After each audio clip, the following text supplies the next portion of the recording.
Hello, Namaskar. Now our the next topic, that is NCERT numericals for class 11th, and the question is that is a rope of negligible mass, एक rope है जो कि negligible mass की है, is wound round on a hollow cylinder.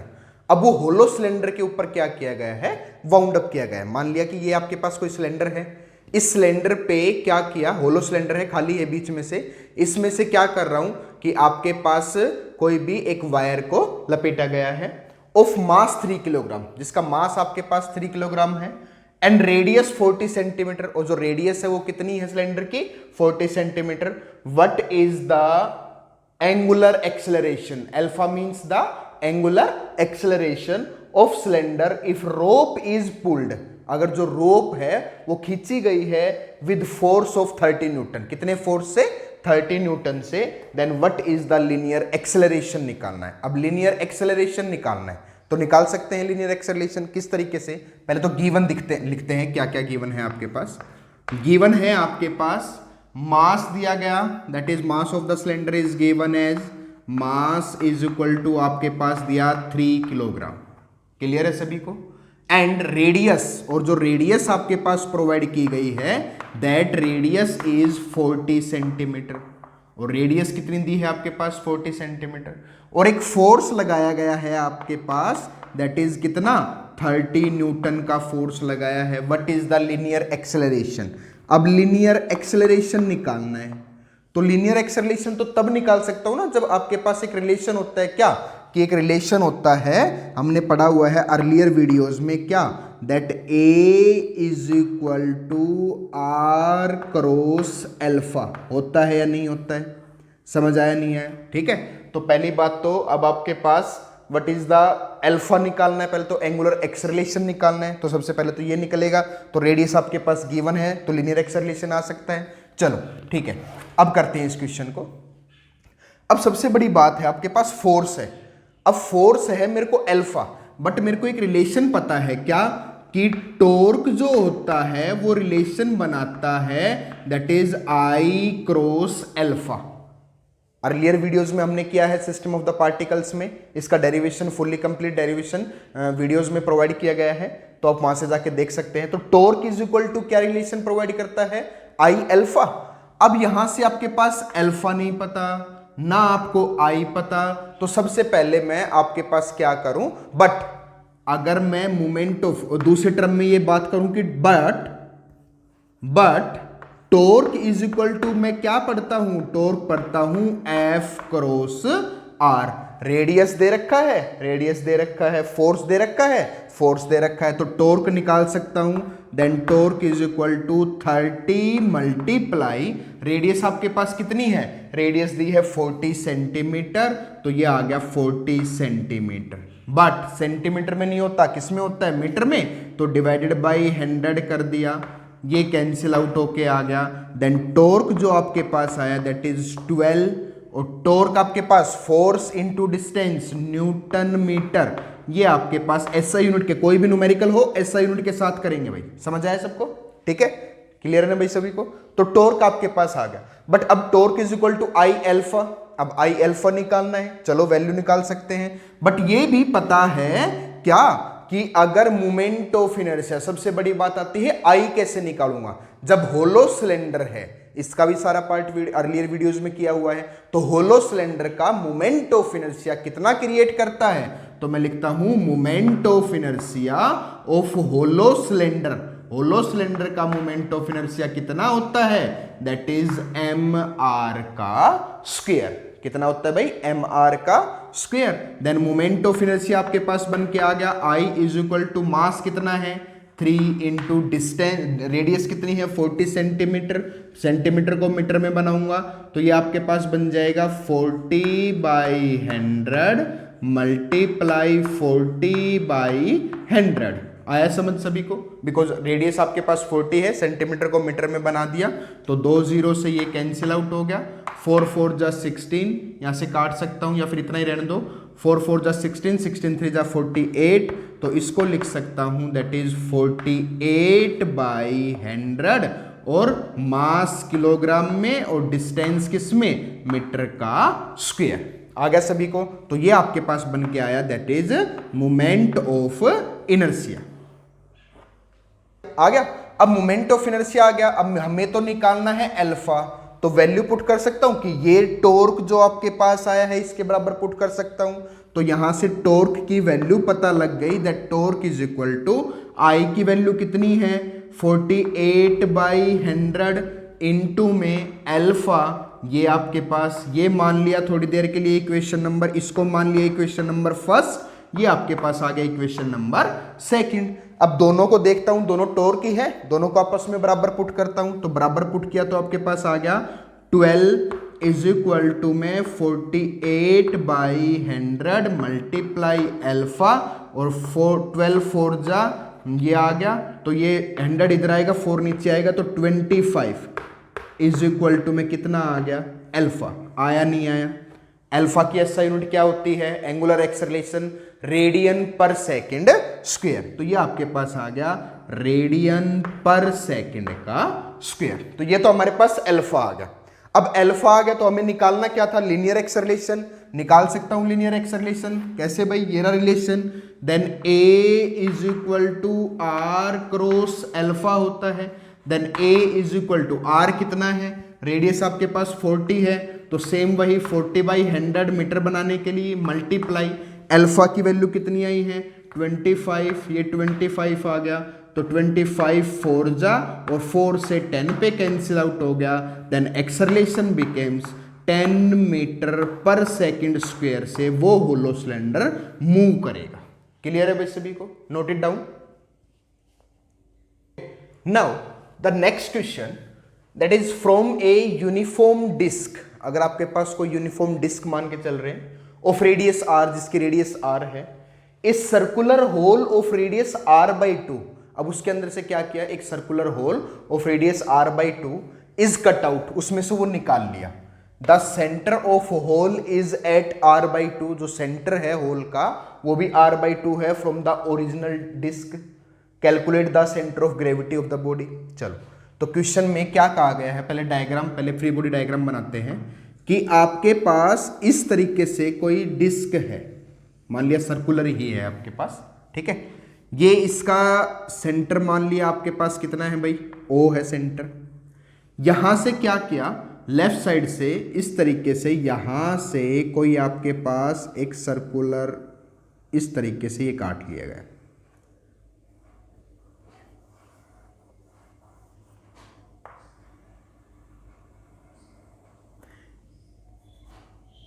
इस तरीके से ये एक सर्कुलर आपके पास काट लिया गया, जिसकी जो रेडियस है आपके पास वो कितनी है, रेडियस r/2, और इसकी जो रेडियस आपके पास है वो क्या है r/2। ये सेंटर O है, ये सेंटर मैंने मान लिया O डैश। अगर ये r/2 है तो मैं ये कह सकता हूं कि इन दोनों के बीच की डिस्टेंस भी कितनी है r/2, बिकॉज r/4 बनेगा, बट डिस्टेंस अगर यहां से यहां तक का लेके चलूंगा तो रेडियस ही है, और ये भी आपके पास कितनी है जो दे रखी है, कितनी डिस्टेंस पे है, r/2 पे है। क्लियर है सभी को? चलो, अब इसका सेंटर ऑफ ग्रेविटी निकालेंगे। अब इसमें क्या कर सकता हूं, सबसे पहले मैं मान के चलता हूं कि मास पर यूनिट एरिया कितना है डिस्क पे। तो मैंने लिखा मास पर यूनिट एरिया, मास पर यूनिट एरिया जो है ऑफ डिस्क, उस डिस्क का मैंने मास पर यूनिट एरिया आपके पास मान लिया, सपोज किया, क्या मान लिया भाई, सिग्मा मान लिया। क्लियर है सभी को? ये मास पर यूनिट एरिया है। अब टोटल एरिया की अगर मैं बात करूंगा तो एरिया ऑफ डिस्क की अगर बात करता हूं तो वो तो क्या होगा, दैट इज πr²। होगा या नहीं होगा? समझ आया सबको? आया समझ? तो मैं यहां से क्या निकाल लूं, मैं यहां से निकाल लूं मास ऑफ टोटल डिस्क। इस टोटल डिस्क का अगर मास निकाल लूं तो मास क्या होगा कि जितना भी आपके पास मास पर यूनिट एरिया सिग्मा लग रहा है, साथ में एरिया की मल्टीप्लाई कर दूं, तो मैं क्या कर दूं, दैट इज πr² सिग्मा मेरे पास आ गया, that is the mass of the total disc आ गया। क्लियर है सभी को? Radius of the smaller disc की मैं अगर बात करूं तो रेडियस ऑफ स्मॉलर डिस्क, जो आपके पास स्मॉलर सर्कुलर टाइप में काटा है, तो वो जो स्मॉलर डिस्क है उसके अगर रेडियस की बात करता हूं तो वो कितनी है, वो है आपके पास r/2। अगर वही आपके पास मास पर यूनिट एरिया वही है तो mass of the smaller disc, mass of the smaller disc कितना हो जाएगा, दैट इज ये हो जाएगा पाई r स्क्वेयर बट r/2 का होल स्क्वेयर इनटू में सिग्मा। होगा या नहीं होगा? यहां से इसको सोल्व करता हूं तो ये बना पाई r स्क्वेयर बाई 4 इनटू में सिग्मा। बट ये रिलेशन तो ये रहा एज इट इज, तो ये रिलेशन यहां पे मैं रख सकता हूं और इसके मास को मैंने मान लिया सपोज करो m डैश, और ये जो मास मान रहा हूं ये आपके पास क्या है, m। ठीक है, तो m डैश की वैल्यू मैं एक दूसरे तरीके से ये लिख सकता हूं भाई, क्या m pi r square sigma की वैल्यू तो हमने मान रखी है total mass of the disc upon में 4। तो ये समझ आया नहीं आया पार्ट सभी को? क्लियर है सभी को? तो ये आपके पास mass of the smaller disc आ गया, that is m dash is equal to m/4। Clear है सभी को? ठीक है, अब हमें क्या पता है, अब हमें पता है कि सेंटर ऑफ मास जो है इसका वो कहां लाई करेगा, बड़े वाले का O पे लाई करेगा, बट छोटे वाले का कहां करेगा, O डैश पे लाई करेगा। क्यों?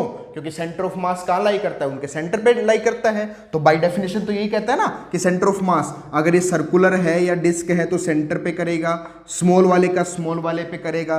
दैट मीन्स मैं यहां से एक रिलेशन लिख सकता हूं क्या, कि जो कंसंट्रेटेड द टोटल मास, जो सेंटर ऑफ मास है कंसंट्रेटेड ऑफ द बिग आपके पास डिस्क है उसका O पे, और स्मॉल वाले का किस पे, O डैश पे। बट रिलेशन ये है कि O डैश की वैल्यू आपको क्या पता है कितनी है, r/2 है या नहीं है?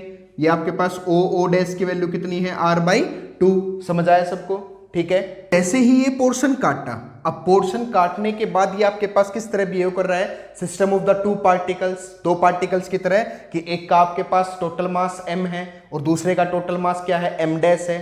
तो जो आपके पास सेंटर ऑफ मास कंसंट्रेटेड करेगा for the system of two particles. अब टू पार्टिकल्स के लिए जब करेगा तो मैं क्या लिख सकता हूं कि एक जो आपके पास रहेगा तो मैं लिख सकता हूं कि द टोटल, अगर मैं centre of mass at O, एक तो करेगा सेंटर ऑफ मास कहां पे करेगा, O पे लाई करेगा, जिसका मास आपके पास कितना है, m है। एंड दूसरा जो आपके पास सेंटर ऑफ मास लाई करेगा वो कहां करेगा, अगर ये रीजन हट गया यहां से, अगर ये रीजन हट गया मतलब हटा रहा हूं तो नेगेटिव डायरेक्शन, क्योंकि जो नेगेटिव लगा रहा हूं कि वो जो मास डिडक्ट हो चुका, और जो दूसरा मास करेगा वो मास कितना करेगा, m डैश कितना है, m/4, दैट इज माइनस का m/4 करेगा एट O डैश। करेगा या नहीं करेगा भाई? ये पॉइंट समझ आया? मैंने क्या कहा कि अगर centre of mass of the total disc की अगर बात करूंगा तो वो O पे लाई करेगा, बट ये वाला पोर्शन हटा रहा हूं यहां से, तो हटाने के लिए जब वो हटाया है तो डिक्रीज किया है तो माइनस मैंने साइन यूज किया है। और कितना करेगा, इसका जो सेंटर ऑफ मास लाई करेगा वो O डैश पे, बट कितने मास पे, दैट इज जो वैल्यू है वो आपके पास कितनी है, माइनस का m/4। बट हमें पता है कि जो सेंटर ऑफ मास का जो formula for two particles, that r is equal to m1r1 plus m2r2 upon में m1 प्लस m2। होता है या नहीं होता है भाई? समझ आया सबको? ठीक है, r is equal to centre of mass अगर मेरे को निकालना है, सेंटर ऑफ मास या सेंटर ऑफ ग्रेविटी निकालूं, then r is equal to m1, ये टोटल मास बड़े वाले का मान लेते हैं, तो ये आपके पास आ गया m1 की वैल्यू जो है आपके पास वो m है, जो टोटल मास हमने डिस्क का मान रखा है m इंटू r1। अगर ये supposed concentrated at this point है तो डिस्टेंस तो आपके पास क्या हो गई, 0, बिकॉज सेंटर पे 0, प्लस में m2 हमने मान रखा है m डैश, जो डिस्क हमने हटाया है m डैश, इंटू r2 की डिस्टेंस यहां से यहां तक की कितनी है, दैट इज r/2 अपॉन में m प्लस में m2 की वैल्यू है m डैश। इसको सोल्व करता हूं अब, then r is equal to m, ये तो सारा 0 हो गया, m dash, but m dash की जो वैल्यू है, जो दूसरा मास आपके पास करेगा वो मास O डैश पे कर रहा है, तो ये मास आपके पास कितना है, माइनस का m/4। माइनस का फिर से मतलब बता रहा हूं कि जब ये पोर्शन हट गया है तो उसके लिए लगाया है, तो माइनस का m/4 लिख सकता हूं, ठीक है, प्लस में r/2 हो गया, डिवाइडेड बाई m की वैल्यू आपके पास m ही है, प्लस में प्लस नहीं होगा बट m डैश की वैल्यू आपके पास क्या लिख सकता हूं, माइनस का m/4 लिख सकता हूं या नहीं लिख सकता। जब इसको सोल्व किया तो सोल्व करने पे आ गया माइनस का, अगर इसको सोल्व कर रहा हूं तो ये आपके पास आ गया, अगर मैं सोल्व करूं दैट इज, अब इसको सोल्व कर रहा हूं तो सोल्व करके क्या लिख सकता हूं कि r is equal to minus का mr/8 divided by 4m minus में m, 3m/4 लिख सकता हूं, तो 3m/4। अब 4 आ जाएगा जस्ट ऊपर, ये सारा रह जाएगा नीचे, तो इसको यहां पे लिख रहा हूं that r is equal to में माइनस का mr/8 होगा, 4 आ जाएगा ऊपर और नीचे रह जाएगा दैट इज 3m, होगा या नहीं होगा।